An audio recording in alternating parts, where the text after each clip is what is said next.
What is up, hashtag nation? How you doing? Yes, this is Thursday, and we're here with Razor Sharp picks.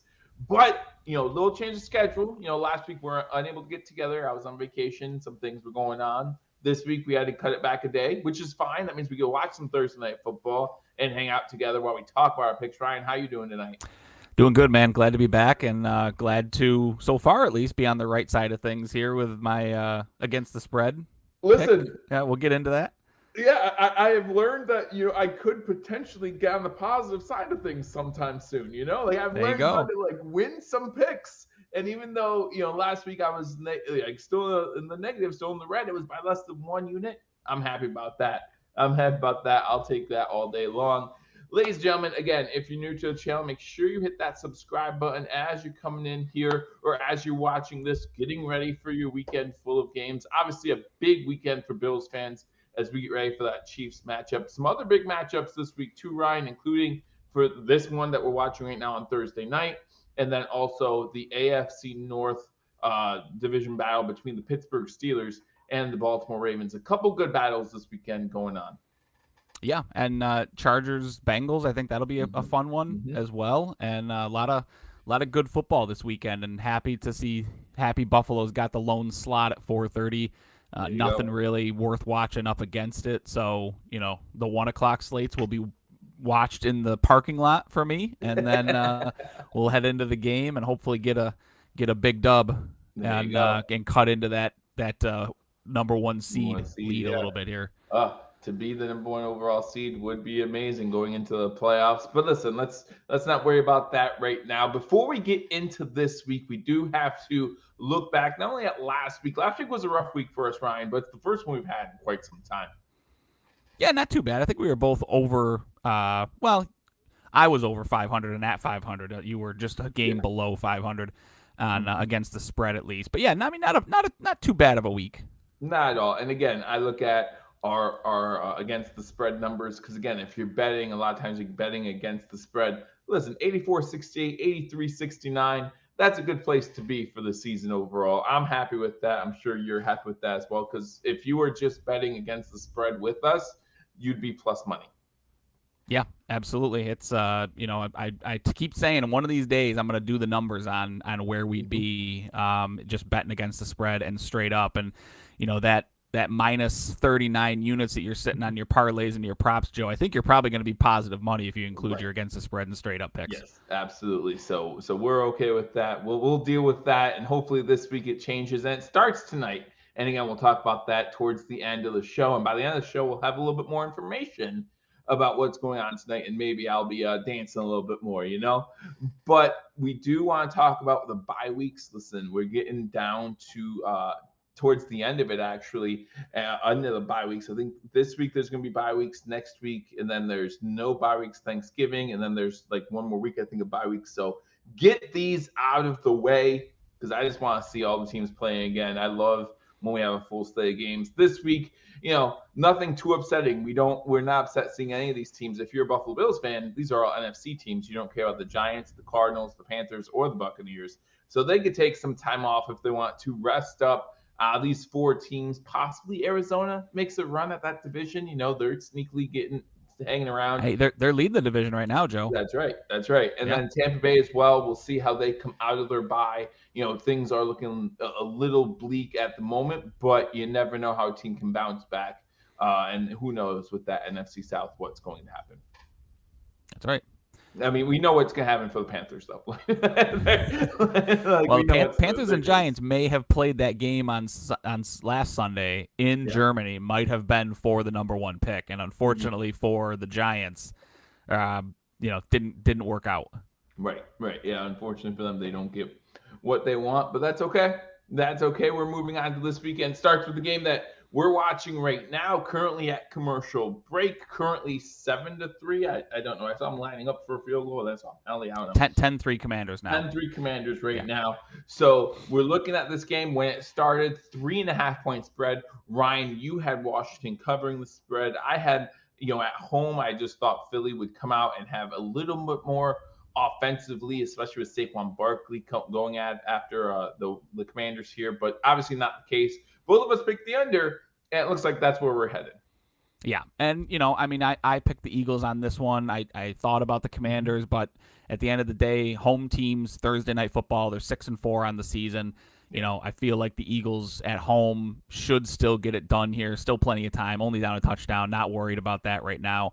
But it's boding well for my against the spread pick there for the Commanders to keep it close. Yeah, and we did see Jalen Hurts go out in the first half, was in the blue tent.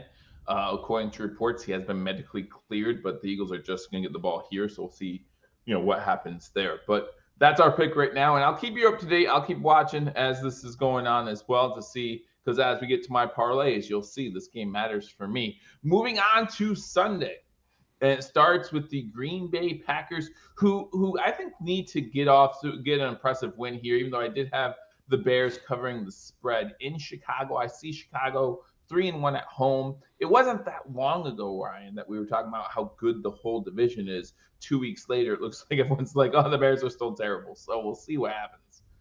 Yeah, I mean, for Green Bay, I think this is a good bounce back opportunity. They haven't played great.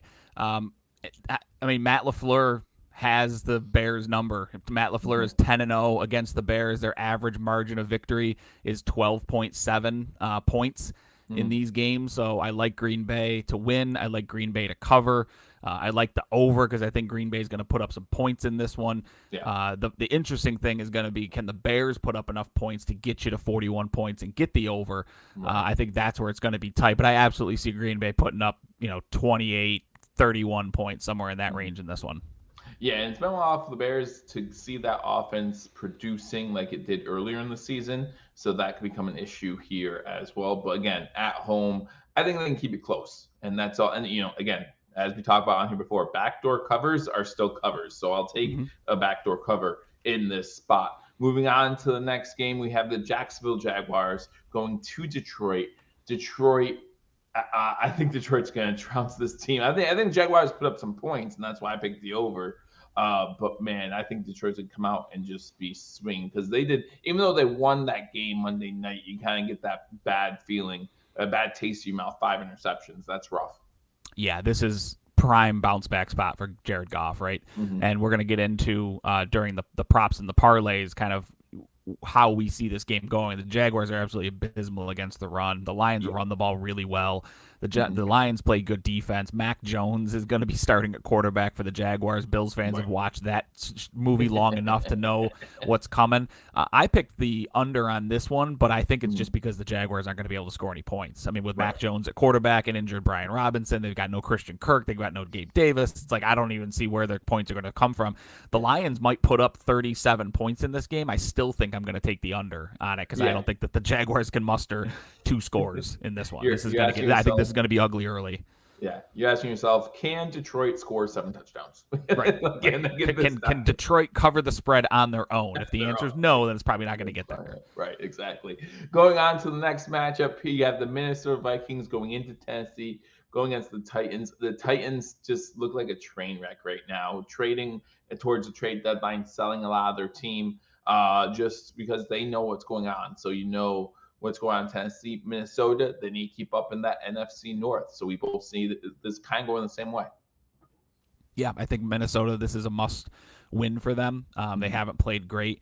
I think teams that turn the ball over 3 times and don't score a touchdown and still win the game. I think they were like 1 on 147 after last week, because that's what the Vikings did against the Jaguars. They turned the ball over 3 times, kicked 4 field goals, won the football game. I fully expect them to get back on the winning side of things here, and I think this is another one that probably is not close at any point in the football game after the opening kickoff. Yeah, I would agree with that as well. Again, Tennessee just doesn't have anything this season, and they look pretty bad. They've been able to stay in it for a couple of first quarters, but after that, it's been rough. So going to the next matchup here, you have the Miami Dolphins getting an impressive win last week at home against the Raiders. Can the Dolphins make a run? No, I mean, I don't think they can make a run. I think they're going to beat the Raiders. The Raiders are pretty bad. They're coming off their bye week, so maybe there's a little bit of juice there for them, but they are going back to Gardner Minshew. I think this is like the fourth quarterback change that they've made this season.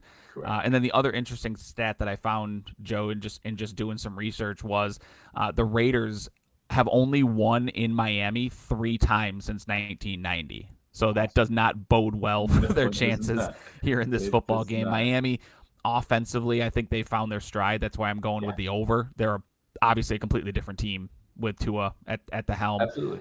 So I'll take the over there, and I think they wind up winning this one by 2 scores and kind of putting it away, maybe a field goal late to make it a 2-possession game, and that puts it out of reach.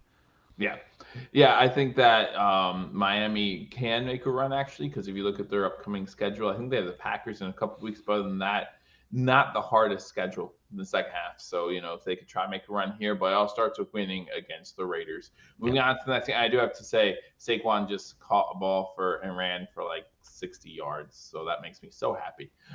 Moving on to the next game, you got the Rams going to New England, going to Foxborough to play the New England Patriots.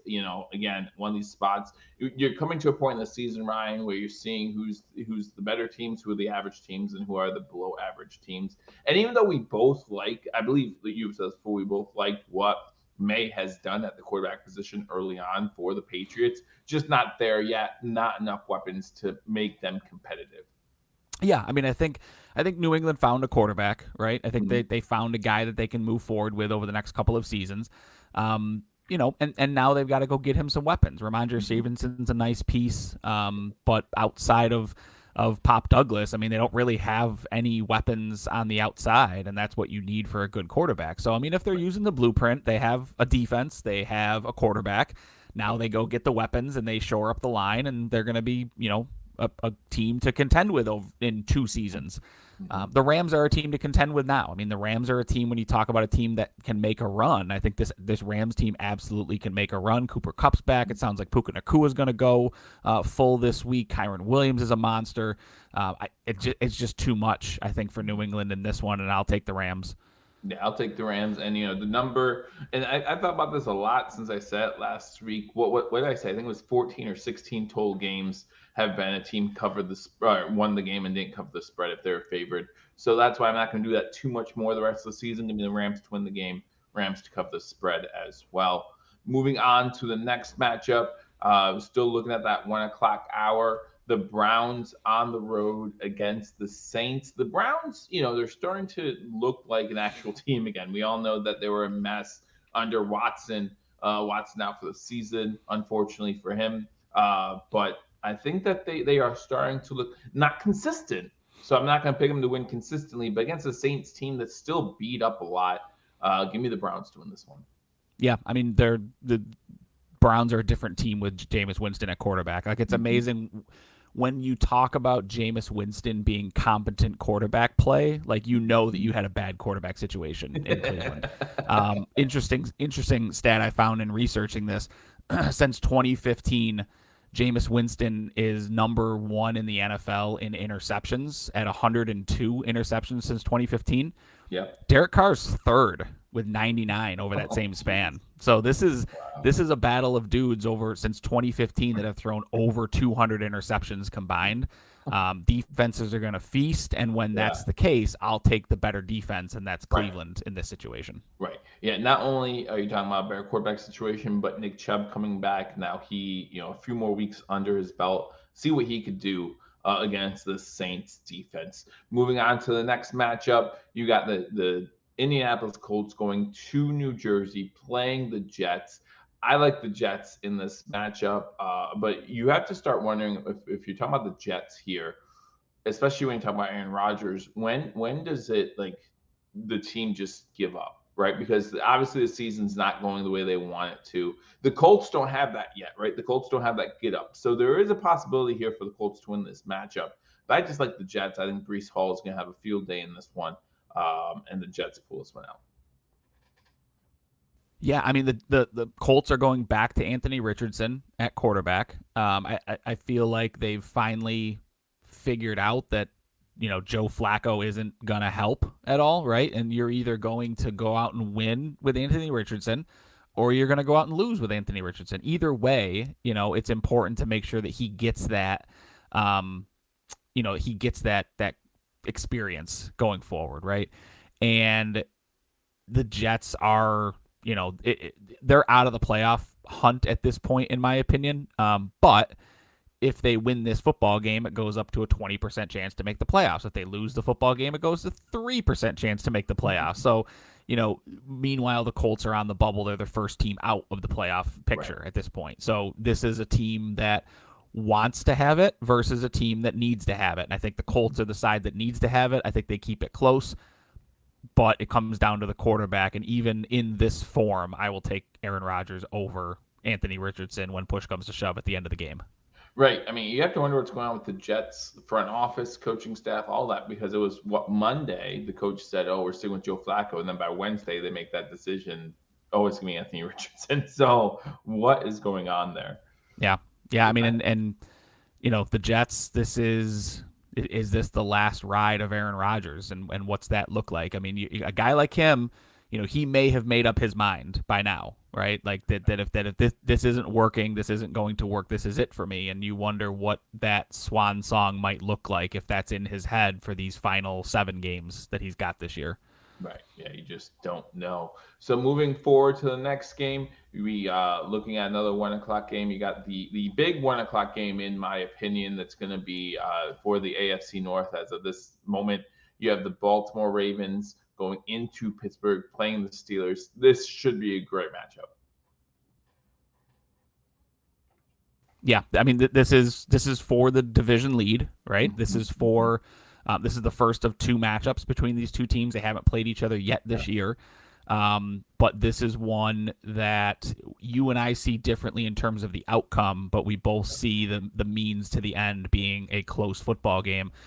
For me, what set this one apart is the fun stat that I found, the Mike Tomlin stat, as I call it, that Lamar Jackson has not scored a touchdown, and that's rushing or passing, against the Steelers since week 13 of 2021. So it's been a long time for Lamar to where he's found success against the Steelers. Now, add in Derrick Henry, and what does that look like in terms of success, right? Add in these weapons that the Ravens have gone out and gotten.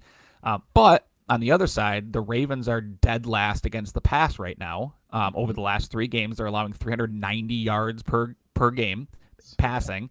And Russ is doing Russ stuff, right? Like, they're playing good defense, they're running the football really well, and then they're like, hey, Russ, go throw moon balls, and you've got a dude in George Pickens that can go down and win jump balls against anybody.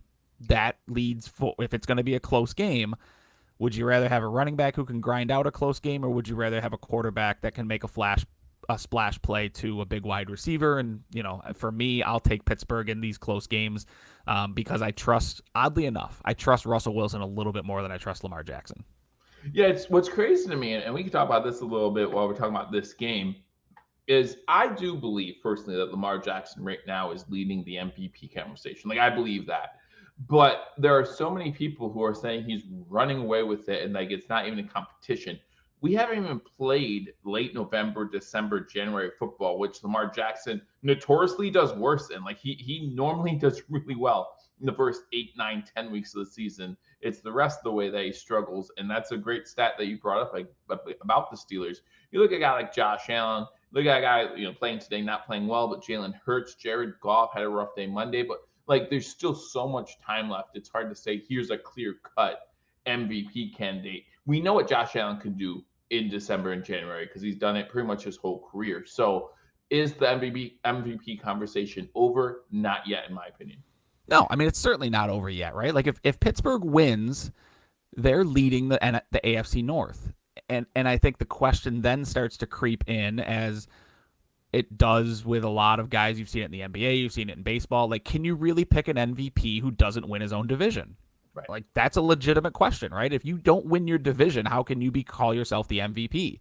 Mm-hmm. And as December and January wear on, do they lean on Derrick Henry more? And then the question starts to come up, well, can you really give Lamar the MVP if he's also got the offensive player of the year on his team, right? Like, in what world is that the MVP? So there's a lot of questions still to be answered. I think 7 games to go. Baltimore's got a pretty tough schedule. They still have the Steelers twice this year. This one's going to be one I think that comes all the way down to the wire. And don't lose track of, does Patrick Mahomes go on a run here to close out the season and go on like a 20-1 touchdown to interception ratio type of stretch? They finished undefeated and all of a sudden it's that guy again. Right, because right now he still is one of the top guys as far as betting is concerned in all the books right now for MVP, which is nuts to me because he has more turnovers than touchdowns. I mean, but bettors, Joe. I mean, you don't fade Patrick Mahomes, right? Like you just can't fade him. So I wouldn't be surprised to see him go on a run now that they've added DeAndre Hopkins, and that's going to be a team that's formidable down the stretch. Yep. So, but that's the big 1 o'clock game. We have a couple more games to get through here before we talk about that big 4 o'clock game, the 4:25 slot. But first, let's talk about the Atlanta Falcons going to Denver, playing the Broncos. Ryan, this one was tough for me to call because, again, you see the Falcons 3-1 on the road, play pretty well on the road. And the Falcons know, that they still have a lot to fight for in that division. Clearly, I don't think a wild card team's coming out of the NFC South, so they know the division's the only way to get in. Denver's hanging on to that wild card, though, and they have a lot to fight for. Yeah, I mean, to me, this one comes down to defense and Kirk Cousins. So the stat that I found here, against bottom 5 defenses this season, Kirk Cousins is 12 touchdowns and 1 interception. On the teams he's played that are top 27 defenses, he's got 5 touchdowns and 7 interceptions. And then he's also 25th in completion percentage against the blitz at a 59.3% completion percentage, which is 25th in the NFL of quarterbacks. So he's not good against the blitz is what that means in simple terms. And guess who blitzes at the highest rate in the NFL? The Broncos. 43.1% of the time Denver brings pressure. That is not a good equation for Kirk Cousins to find success this week. He's terrible against the blitz. They blitz a lot. He's not good against good defenses. The Broncos are one of the best defenses in the league. Bo Nix is we're going to cover this in the props and parlays section. Bo Nix is playing well right now. Like you can make the argument that, but aside from Jaden Daniels, Bo Nix is the best rookie quarterback in the NFL right now, and that includes Caleb Williams. So, I think this one, when I first looked at the matchup, it was like, ooh, who am I going to pick? And then I thought about it, and I was like, oh, this feels easy, right? Like, this feels like a game that Denver should win. They're going to be pissed off after the way that last week ended, and they're going to come out hot in front of their home crowd. Yeah, and let's not forget, this isn't a 1 o'clock game, so Kirk Cousins is going to struggle because that's just what Kirk Cousins does when it's not 1 o'clock. So, yeah, that's going to be I think this is going to be a good game, though. I think it's going to be fun to watch, and if you like defense, I think, you definitely want to take a look at this Denver Broncos defense. If you haven't watched them yet, this would be a good one to watch, but there are some better games coming up. Watch it for 20 minutes and then watch flip. it for 20 minutes, that's right. And maybe by then you'll know the outcome. Going to the next game, you got another good one. And again, if this wasn't, the 4:25 Bills slot, this is one you definitely would want to watch. Battle in the NFC West, 2 of the top teams. And again, the NFC West, every team's either 4-5 or 5-4, I believe, at this point. So still definitely up in the air. We both see it's going the exact same way minus the over-under. We see a little bit differently there, but we see San Fran winning this game. 6.5 to me is still just a lot of points. Yeah, 6.5 is too many points, I think. But at the end of the day, since December of 2021, the Seahawks have not beaten the 49ers. They are 0-6 against the 49ers since December of 2021. That includes the playoffs. They're going into San Francisco. Christian McCaffrey's back after his first game. Now, he looked okay for a guy coming back to his first game of the season. Now he's got a whole nother week to get ready. I think the 49ers are going to start to take an upturn in how good they are right now, and it starts against Seattle. But I think Seattle's going to do enough to keep it close. I think they'll keep it under a touchdown. It's amazing to me that someone can have 100 all-purpose yards in the game. Like, he looked okay. He looked fine. He looked all right. But then we got to talk about the big one, right? The big game. Everyone's talking about it. Obviously, I will be live for this game starting probably around 3:45-ish. make sure I have my heart medicine and all that kind of stuff before this game starts. Ryan, you will be at the game. I will be. Yes, I will. I will be, have some libations in me. Yeah. I will have some food in me. I will have consumed a lot of football on that particular day, and I will not have gone through a table, but I know I will have seen plenty of people go through tables by the time 425 rolls through. So definitely looking forward to it. It's going to be an absolutely electric atmosphere. Absolutely. Going to be a fun one for sure, and we see this one differently. So I think this will be fun for us to talk about here. Absolutely. So first of all, we both picked this game before we heard about the news today that Bucker is on the IR, not going to be there. That could affect the outcome. Definitely could. But I know that Ryan and Paul and Mario talked about this in the post game on Sunday. So make sure you check that out as well. But the way I see this game, and one of the big turning points for me, is penalties.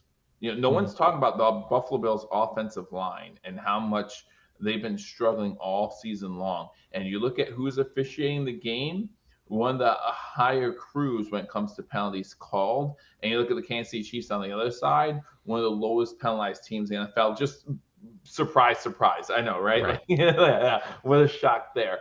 But to me, this becomes a situation where if you want to argue the NFL's rigged, if you want to argue the NFL's helping the Chiefs, it's not hard to do it in this situation when you have a team who's already been penalized as much as the Bills have been this season. I could see, obviously we all believe that this is going to be a close game. But not only that, you also think about Patrick Mahomes as an underdog and his record in those situations. I see the Chiefs, proving that they are the better team right now. Now, listen, Bills fans, don't freak out. I am definitely a believer of the teams that play each other now are not going to be the same teams that play each other in January.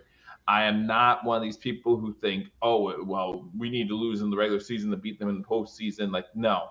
If you're a team that's not getting up for the postseason to full potential, and you need a loss in the regular season or a win in the regular season to change that, to me, that tells me more about you than I care to know. But that's why it's these small things in games like this, Ryan, that matter the most, and that's why I have this going the Chiefs' way. Although again, the Bucker injury could change all of that.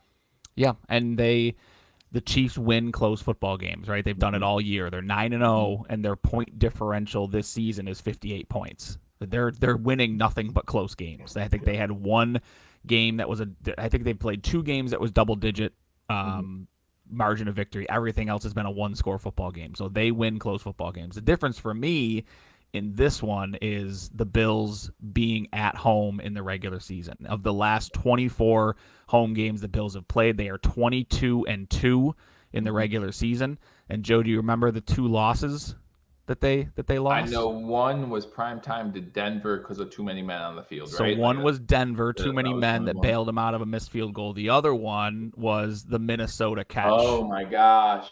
Well, the knock it down catch. So those are the two games that Buffalo has won or has lost at home in the regular season. So when you talk about go ahead. That's the game where Josh Allen fumbled at the goal line. Like we still, even after that catch, we still had a chance to win that game, and Josh Allen fumbled kneeling the ball. Anyway. Yeah. So right. So close football games, home game for Buffalo. This is a situation where, I think the Dalton Kincaid injury is going to loom large. If he doesn't play, it sounds like Amari Cooper's going to go. Yeah. So that I think is good for Buffalo. I think this is a game that Buffalo, again, want to have versus need to have. Yeah. If Buffalo doesn't win this football game, you can kiss the 1 seed goodbye, right? Like Kansas City locks up the 1 seed with a win this week. They're going to be 3 games clear of anybody near them by that point in time. They don't have a tough schedule in front of them. I don't know that they have a loss in front of them. But if they lose to Buffalo, then you look at their schedule and you're like, okay, well, maybe Denver gets them later in the season, right? Like maybe the Steelers get them because the Steelers get them week 17. So maybe that's a game. So if you're Buffalo, it's like, hey, we can win. Now we're a game back. Now let's let them make a mistake because we don't need to be a game clear of them to get the 1 seed. We just need to be even with them. So it's kind of like all that comes into play and who wants it more kind of thing. Buffalo, I think, has enough to get things done on Sunday. We'll see. Is this optimistic thinking for me? I think. I mean, I think if I really sat down and it was true money that I was putting on the football game, I'm not sure that I would pick Buffalo. But I'm picking Buffalo. I'm going with the home team. I'm going in with hope, and let's see how things shake out here. And like we said, when we talk about MVP, for me, it's a lot of, you can't put money against Patrick Mahomes, right? Like, you cannot bet against Patrick Mahomes and Andy Reid. And, DeAndre Hopkins being there now, having an extra week to learn some, like, D-Hop looked great 2 weeks ago. Not so much last week. Like, he was effective at times, but again, playing against that Denver secondary. But you gave them Patrick Mahomes, Andy Reid, and D-Hop another week to get on the same page. I think that might be a problem for the Buffalo Bills. Now you talk about that MVP race, though, Joe. Let Lamar struggle against Pittsburgh, and Baltimore loses, and one of these two quarterbacks, Kansas City or Buffalo, Mahomes or Allen, let one of them lead a game-winning drive at the end of the game to win this football game, and watch what that MVP race does all of a sudden. No, that's right. And I do want to emphasize, this is something that I've been thinking a lot of the week. And Ryan, I don't know, like, again, I said this before and I'll say it now. These are going to be two totally different teams come January if we see each other in the playoffs, right? Like, this game, the press, the media, everyone's going to make the result of this game out to be like the biggest deal of the regular season. And maybe it is, but at the same time, like, that means nothing other than where we're playing come January. But one thing we know about both these teams, Buffalo, they've only done it in the regular season, granted, but Buffalo can win in Arrowhead. Mahomes can win in Buffalo. Absolutely. They both done it. Like, it's fine. Like, you got a 2-star quarterbacks. They're going to win wherever they play, on that day if they need to. Good to see Milano in practice too, by the way. Yeah, I mean, that's the other thing too, right? Like, when you talk about a different football game come January, Buffalo sounds like they might be without Spencer Brown along with Dalton Kincaid this week. So you talk about a playoff matchup. Spencer Brown's back, Dalton Kincaid's back, Amari Cooper's 100%, Keon Coleman's back from his injury, Matt Milano's back. Like, this is an entirely different Bills football team by that point in time. And let Buffalo win this game, get those guys back for the playoff game, and that's when things really get fun with the talking heads and who they're going to pick to win that game. If these two teams see each other in January, I got a different outcome for sure. Moving on to Sunday Night Football. Fine. I thank God they flexed this game too, by the way, because I think it was supposed to be, wasn't it supposed to be Minnesota and Tennessee? It was. Oh God. Yes. And by this time, Bills fans will not either be so happy that they won't be watching this game or so mad that they've broken their TV. Most Bills fans will not be watching the Bengals at Chargers because they will just be emotionally spent. At least I know I will. But the Bengals go into LA, play the Chargers, and again, what could very well be a fun and entertaining ball game. Yeah, I mean, I think this one's going to be fun. I think the Chargers are better than people think, and I think the Bengals are better than their record says, right? And for this one, it starts to come down to like the game within the game and like these little kind of weird stats that pop up. So Justin Herbert's on a tear lately. I don't think he's getting the credit that he deserves right now for how well he's playing, but he's on a tear. He's averaging 9.4 yards per throw, which is a lot for those who don't know. So that means incompletions included. Every time he throws the football, it's a catch for at least 9.4 yards. So the stat within the stat of that is this season, the Bengals have played 4 quarterbacks who average 8 or more yards per pass attempt, and they're 0-4 in those football games. So that's to me what kind of gives the edge to the Chargers. I think they're playing really good football. They're at home. They're 3-1. They've got a good defense, and their offense is kind of peaking at the right moment. And Justin Herbert is, right now at least, playing. He's surgical with the way he's playing, and I think that does not bode well for Cincinnati because they're not great against the pass. Right, and that I'm looking at this game, and I think, again, we've talked about this before, want to win versus must win, right? And for me, the Bengals, if they want any chance of making the playoffs still, this is a must-win game for them. And like you said, to start this off, I don't think the Bengals are better than what 4-6 says. And Joe Burrow's playing outside of his mind. And the fact that these two quarterbacks are not two quarterbacks who we list in the MVP conversation. I mean, very well. Again, we talk about hot ways to end the season. If one of these two quarterbacks get hot and end the season on a run, you would see them get themselves in the MVP race as well. I think Joe Burrow is playing really well right now. And I think that the Bengals, again, more need to over want to pull this one out. Of course, if you ask Bill Parcells after 9 weeks, you are who your record says you are. I don't ask Bill Parcells much of anything about that. That's true. That's true. Big tuna. Big tuna. And then you go to the Monday night football game to end out the week. And I'm sure Yuck. sure when they made this game, like they were hoping it was better than it was. And listen, one of the reasons why this game doesn't get flexed is because no matter what Dallas's record is, they're going to be watched, right? Like no one's giving up a Dallas primetime game, right? Yeah. Exactly. Like that's just the thing, which is dumb to me, but it is what it is. Yeah, I mean, I think Dallas. I mean, this had the writing on the wall, right? Like this was a premium primetime matchup when they drew it up. The matchup of Dallas, the Diggs brothers, like the storylines wrote themselves, and then they're like, "Oh my God, now Stephon Diggs is hurt. Oh my God, now the Houston Texans aren't playing well. Oh God, now Dak's hurt. Oh my God, now the Cowboys are a dumpster fire, and their coaches or their owner is screaming about curtains in his stadium. Like this is like an absolute downward spiral for the NFL, and they're still gonna draw, a 30 point night in terms of ratings because it's Dallas. Because it's Dallas, and that's nuts. I look at that, and no one, if you had told me before the season started that Dallas was going to be 0-4 at home to start this season, halfway through the season, they're 0-4, I'd be like, not. Like, I knew Dallas wasn't Dallas of a few years ago. I knew Dallas wasn't going to contend for that division, but man. Oh, there you go, Joe. You got you just got your Saquon touchdown sniped.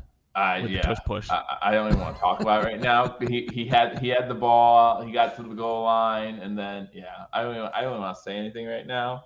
We'll get to that in 10 seconds as I flip out. But I see Houston win this game. But again, like you just said, Houston's been struggling. Now I think Collins will be back for this game. Is that correct?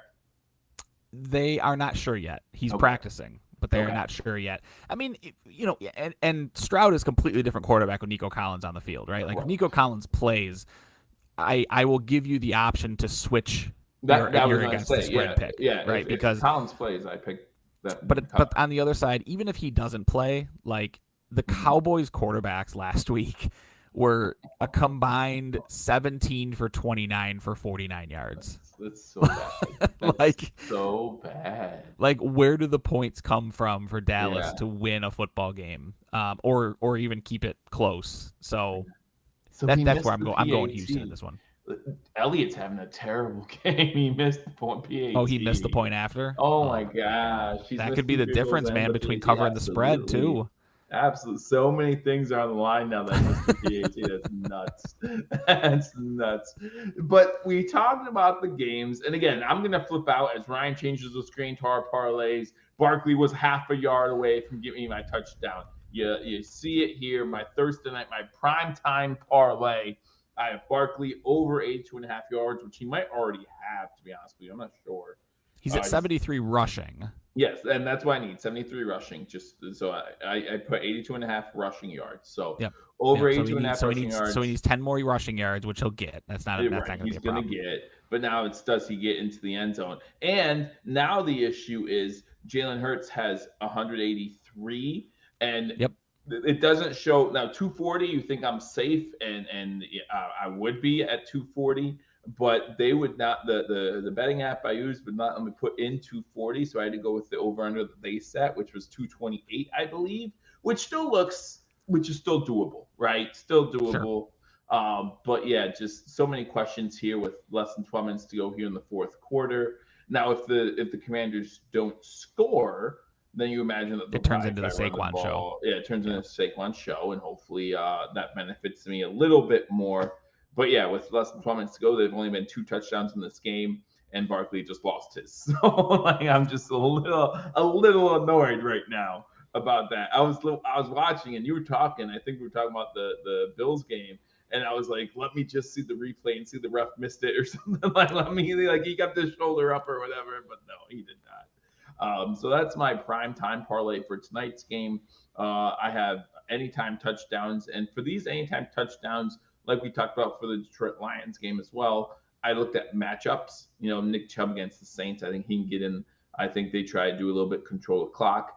Jahmyr Gibbs, like we talked about the Lions running the ball in that one, and then Breece Hall, the Jets. I think he gets in as well at some point. And again, it doesn't even have to be rushing touchdowns. We know Breece Hall, especially these three guys, can catch the ball in the backfield too. And any way they score a touchdown would work. So that's what I have for my parlays of the week. Yeah, so for mine, we talked about the Dallas-Houston game. Dallas is allowing 170 yards per game against the run over the last three. Mixon has hit this 80-yard number five of his 7 games this season, so I like him to get 80 rushing yards. Bo Nix, I like him for 225 or more. Atlanta's allowing 280 yards passing per game over the last 3. Nix really finding his stride. Seems like he's able to kind of sling it all over the field. And then I talked about George Pickens as well, 80-plus receiving yards. Baltimore's allowing 310 yards per game against the pass over the last 3. Pickens has hit this in 2 of his last 3, and the one he didn't was 74 yards. So I like that parlay there. And then going into my Bills special of the week, Josh Allen, 225 plus. I'm sticking with it, man. It's working. He's hit this in 4 straight. He hit it last week despite no Cooper, and no Coleman. And then Shakir, I like him for 6+ receptions. He's the guy in this offense. He's hit 6+ receptions in 4 straight. I would like him to do it again this week, even if Cooper plays. I still like Shakir for 6+ receptions. And then Dawson Knox, he's going to step in for an injured Dalton Kincaid. I see his role expanding in this game. He hit this last week with Kincaid leaving early, and he's hit this 2 of the last 3. So I like him for 2 catches on Sunday as well. So those are the 2 parlays that I put together. One of them hit last week. My primary parlay hit last week. We'll see how this one goes. I missed my Bills parlay by 1 catch because of Dalton Kincaid going down. So we'll chalk that up as a push, even though I took the loss in the numbers. The wallet doesn't say push, Ryan. The wallet doesn't say push. But then we go to our prop bets, and again, for me, it's about matchups. I look at a lot of these matchups. A-Chain and the Dolphins offense is looking much better than they have in previous weeks. I think that he can easily hit this mark. And I gave him the TD as well, because I don't think I'd get good odds at just over 72.5 rushing yards. Give me the touchdown to increase those odds a little bit. Josh Jacobs over 82.5 rushing yards. I like this one as well. And then Brock Purdy against that Seattle defense. Seattle not doing great against the pass this season. Over 255. I think that one should give me some pretty good money as well. So those are my, and I think Brock Purdy's hit that consistently this season. So at least the second half. So I'll go with that. So for mine, I'm going back to Joe Mixon, doing a little bit of a ladder bet on that. So Joe Mixon, I actually like him for over 100 yards in a parlay. I'm going to parse that down a little bit and not push the envelope on it. But I like him for 100+ yards. I did not mention that in those 5 of 7 games that he rushed for over 80, he also rushed for over 100. So Mixon is, kind of the go-to guy here. We talked about Dallas is really bad against the run. So I do like Mixon for over 100 on this one, but I'll take it straight because that'll probably be plus money, and I don't put plus money bets into my parlays. Jahmyr Gibbs, 80 or more rushing yards on this one. Jacksonville's allowing 192 rushing yards per game over the last 3 games. They are abysmal against the run. Jahmyr Gibbs is that home run hitter. He might have 2 carries and break over 80 yards rushing. So I like him for 80 on the week. And then Garrett Wilson, I haven't taken any Jets yet this season. So I'm looking at it and I'm like, hey, Indy's allowing 276 yards per game over the last 3 passing. Wilson has hit this in 4 of 6 games. Let's go to Garrett Wilson and see if he can get us 80 yards here at a unit. I kind of like that play a little bit. So those are my props of the week, and looking to get back. I'm the 2 out of the last 3 weeks have been plus money overall, and looking to get back on the positive side of things this week. I'm looking to start getting on the positive side. I saw what's like to basically break even. So close last week. Like I had like 3 guys could get in the end zone. Like just one of them. It was like Adams, McCaffrey, and someone else. Just one gets in the end zone, and now I'm on the positive. But no, y'all suck. Speaking of suck, real quick, I want your opinion on this. Thursday Night Football, Washington just went for on 4th and 2 in field goal range, and it's like chip shot field goal range, like 40-yarder. 4th and 2 with under 8 minutes to go. You like the call, you don't like the call. Most of the time, I would say I like the call, but not in the 12-10 game. Yeah, I mean, it would have been a 43-yard field goal. Mm-hmm. So not only it's not a like take the points kind of thing, right? It's take the lead and put pressure on Philadelphia. Right. So interesting that Cliff Kingsbury went for it there. Because like you said, that becomes a Saquon Barkley show, and do they get the ball back, and what time's left? Yeah, and I mean, what's the score when they get the ball back too, right? Like, is it going to be? It's probably going to be a 2-score game, right? Unless Philadelphia misses an extra point again. But you know, it's yeah, I'm not sure. I mean, this is typically the time of year that you see these Cliff Kingsbury offenses start to trail off a little bit. Like, they're not complex offenses, so they're not difficult for defenses to start figuring out. And the one thing that Cliff doesn't do well is adjust throughout the course of a season.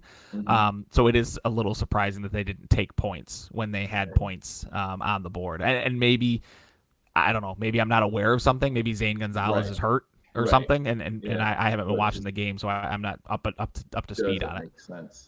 And there was a bad snap, so I don't know. Like, so Daniels, it was a bad snap, and Daniels just rolled out and tried to get it, but he was swarmed by Eagles defense. Listen, a 74-yard Barkley run would be great for me right now. I didn't give it that for a touchdown, but we'll see. Not asking for a lot here. Not asking for a lot. Just a 74-yard touchdown. That's not even. For Saquon, that's nothing. Just do another backwards spin, jump over some people, and there you go. What's hard about that?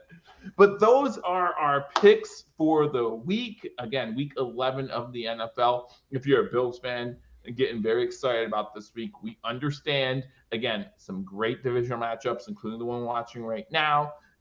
Big implications in that Bills game, big implications in that Denver game.